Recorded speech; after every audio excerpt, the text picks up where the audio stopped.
Hello, good morning 친구들 maya. Miyawing siya na video ang punta na lae. Ato nga sige video si kay video na habada na nga si se ichan pigi birthday ne ba. Ato mana ingon da ne give review ay hai ba. Ato ki iba ni se taung da thog ya taw ni magi kama kay lay din na do ado yung lay gay na. To kay lay video do miyam di nga lake.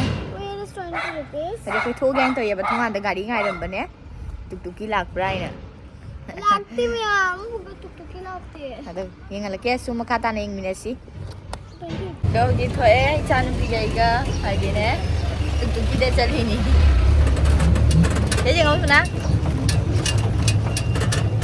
Daw. Kami yung minasi niya. Bigay daw ba to? Nga mo ko yung si. Hadi di bazar do ina change mall manung dane siga sanangang gi mogi sana po dukan am le du go ina ma tenom le ni ai Candy walsa. si ka sila to yang la ke me Ay ka वो second floor है ज़्यादा पैसे di dukan do ngai de no कम बा nang le de dukan do chocolate जो काय दे रहा first और second ke ji dukan do yo re ijan pin ha be dukan do sana po yam yo le ba ni pin ma cha na sana ka da ba do kai le de no adu yang la ke ji sana मैं जाऊँ jiggle Sai मोई दुकान है ना मोई दुकान जाने हम सुई सोम दे सुले बस बनाया मैं अनिया कहीं ना ले गया था जम पचावा ले अम्मा मैं जिंग लगता था इन्ना जिंग लगता था कलर्स हाँ कलर से हूँ ना अम्मा ले ban I will just see mommy जम पचावा लगता है ना शिवा यहाँ ले गर्म ठीक है दे दो री हजीना वो ये सब कलर है क्या ये सब कलर है ये सिगा बुक ये दे दो री ना जो जो तम जो तम दे दे दिया ये बामी है शुंबा ये दे दो री ये नहीं मुन्ना से बाबू ने लो छन इसमें वाटर कलर में है सब बाबू जी का लोईना लो छंगी नी ना क्या ना चले गए से चानू की तो क्या ना हम यहाँ ये वाला क्या है ये भी कलर है क्या सब कलर है ये देखिए इसे स्केच की नहीं मम्मा ये देखो इसमें 2 in 1 है मम्मा अम्मा वाटर बोतल तो लेके नहीं आता मैंने पाम फिर आपको ये भी दिखाता है मम्मा सिगरेट सेट से लेके मम्मा लड़की सेट से मम्मी को और ये बोला कि 5 मिनट में मुद्दा खत्म किया बाकी का सबका क्या मालूम क्या लिया है आपने मम्मी को अभी मालूम नहीं है क्या दिया अभी लिफाफा दिया नहीं किसी को खन्नी है मम्मा ऑनलाइन होगा ना मैं पैकेट बड़ा वाला उधर से ला छोटा सोना वही इनको ना ओलीपॉप और मिमी छोड़ के डिस्काउंट दे देना फिर ठीक है दीदी बोलता है डिस्काउंट नहीं देता हम बोला दिलवा देगा चलो वीडियो बना रहे थोड़ा वो कैजुअल ड्रेस में क्या वीडियो होगा कैसे आप इसके लिए हैं कैजुअल ड्रेस में क्या होगा Ideas का so निकल के धागा जो निकल फ्रॉक ली लो या दिले रोय फ्रॉक जेमु फजना नंग दिले रे तलिते से अदुगी ममा तल्ली मम्मा से चान पिन माई फी येंबा खंगबा दुदो जी से रो हाइदी फी सिंदो पाम दे मा ए पी दो इंजांग सिरा हाँ तो के ले बेतो दुनिया लके माई साना पोले बदने साना पोर आईडी ने को कलर बॉक्स ने आवा चौवा ai đang thấy ở đúng video đi đang là foto nya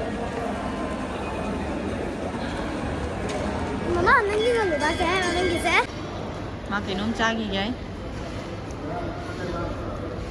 इसमें पर जानूं दे चांगो रे आबा ma pa ma phun ge lo de hai रे बो कड़ी आई दी फी भंगा से रे cái cha thôi nó hai रे तो चॉकलेट का केक चलाओ कौन बनाऊंगी hot brownie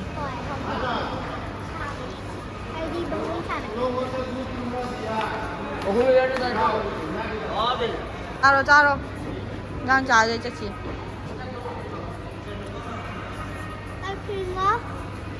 chocolate happy và cake đó brownie chocolate bang sana lại sao bro sana khá là bây giờ gì lắm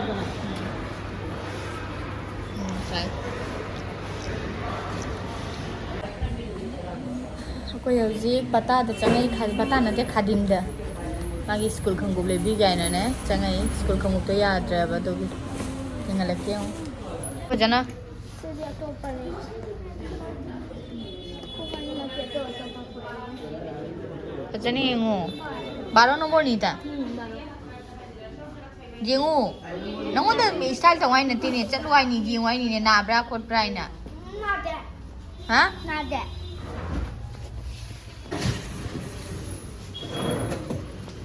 size size कोनी हां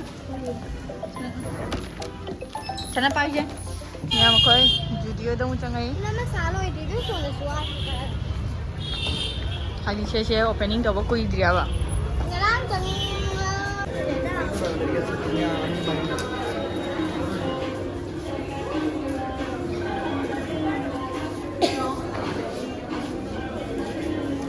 काय में ngangi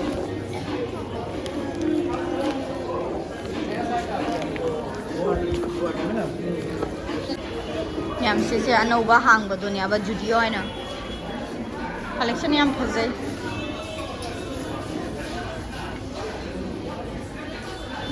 sana kaino try room do ne nai pon me anje pa de lum mana lo rei bo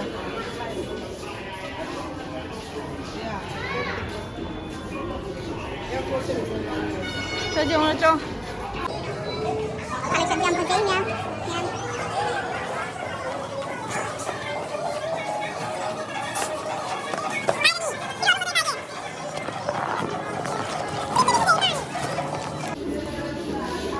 देखो चप्पल जाम फंसे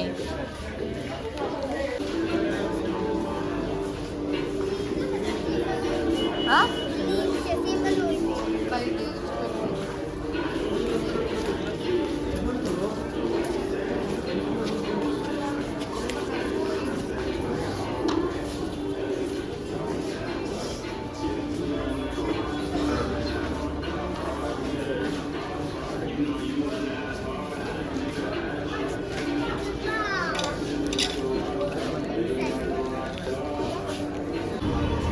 बजे में हम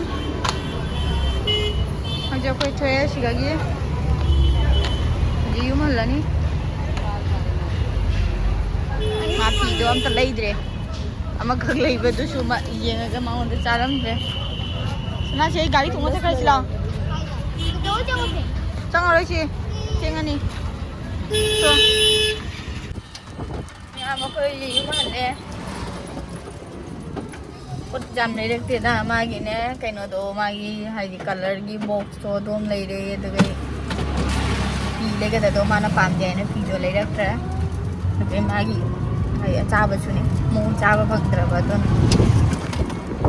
चक्कियाँ ये मेरे का तो नहीं लगे तो मैं आम गसाई ने बाजार दे हलागा ने तो मैं मेरे का वीडियो कापंग नंबर गमद्रे कहीं ना आवाज़ ने तो मैं हाई तौबदा दुम बिजे नंबर गमदबा अदो होजे इचा नुपीगी बर्थडे दो अदो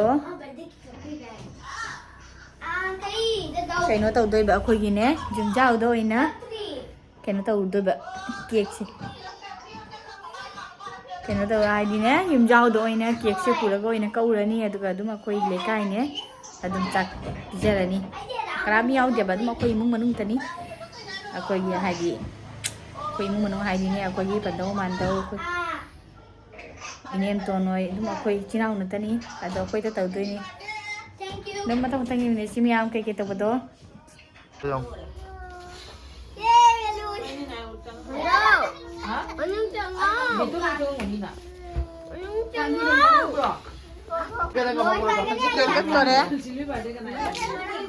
ฮะไอ้ถ่ายมาดีป่ะ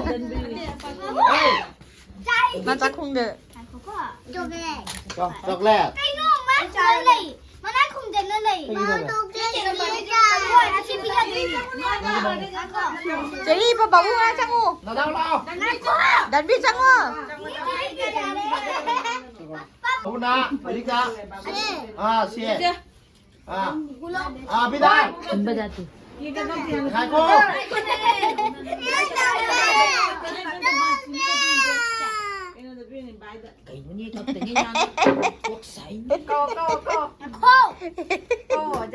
có phải đây cái đó là với chị cô Hana phu ba mo. à Happy birthday to you. Happy birthday to you, Sylvia. Mong tapi kau video ke dia. Sanabi, Kek tu kau. Sanabi, Sanabi, Itu kamu kan video kan cari itu. Tinggal.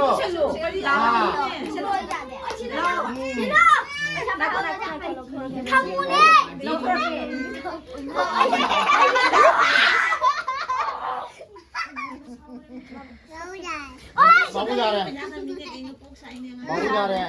Tapi kek kalau tu tu nak, tapi biro.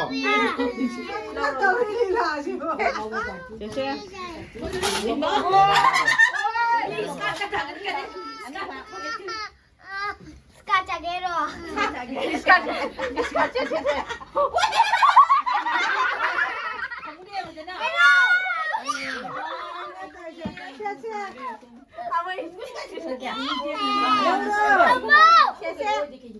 Hamaरा biro tu dah.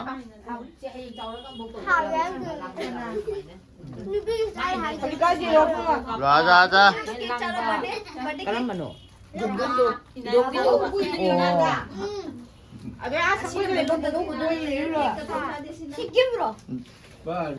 ꯑꯗꯣ ꯍꯧꯖꯤꯛ ꯁꯤꯒꯅ ꯑꯩꯈꯣꯏꯒꯤ ꯍꯥꯏꯗꯤ ꯉꯥ ꯊꯣꯡꯉꯦꯕ ꯉꯥꯁꯨ ꯊꯣꯡꯉꯤ ꯌꯦꯔꯨꯝ ꯑꯃꯁꯨ ꯊꯣꯡꯉꯤ ꯑꯗꯨꯝ ꯑꯉꯥꯡꯁꯤꯡ ꯆꯥꯕꯗꯅꯦ ꯅꯨꯡꯉꯥꯏꯅꯕꯩꯅ ꯌꯦꯔꯨꯝ ꯑꯃꯁꯨ ꯊꯣꯡꯉꯦꯕ ꯁꯤꯒ ꯑꯩꯈꯣꯏ ꯃꯃꯥ ꯍꯣꯏ ꯃꯥꯟꯇ ꯑꯣꯏꯅ ꯊꯣꯡꯉꯤ ꯁꯪꯒꯣꯏꯗꯅꯦ ꯂꯩꯔꯪꯗ ꯑꯣꯏꯅ ꯊꯣꯡꯉꯕ ꯀꯅꯥꯝ ꯌꯥꯎꯗꯦꯗ ꯑꯩꯈꯣꯏ ꯑꯗꯨꯝ ꯏꯆꯤꯜ ꯏꯅꯥꯎ ꯅꯠꯇꯅꯤ ꯑꯗꯨꯝ ꯆꯥꯃꯤꯟꯅꯕꯒꯤꯅꯦꯅ ꯑꯉꯥꯡꯒꯤ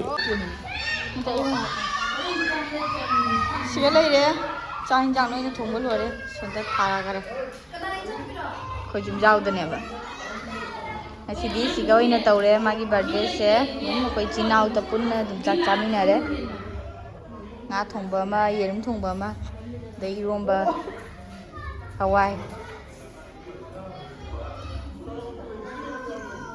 ꯑꯉꯥꯡꯁꯤꯡ ꯆꯥꯛ ꯆꯥꯔꯤ ꯍꯧꯖꯤꯛ ꯅꯪ ꯑꯉꯥꯡꯒꯤꯗꯨꯒ ꯍꯥꯞꯄꯣꯔꯣ ꯑꯉꯥꯡꯒꯤꯗꯨꯒ ꯍꯥꯞꯄꯣꯔꯣ ꯃꯃꯥ ꯑꯗꯨꯅ ꯆꯠꯄ ꯑꯝꯇ ꯍꯥꯞꯄꯣ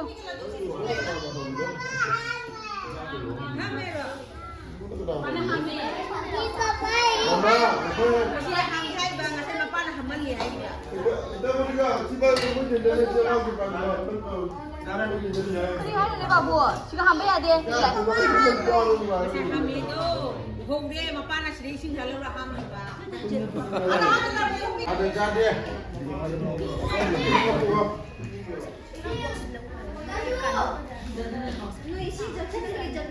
Tahu ini mana? Belum sampai.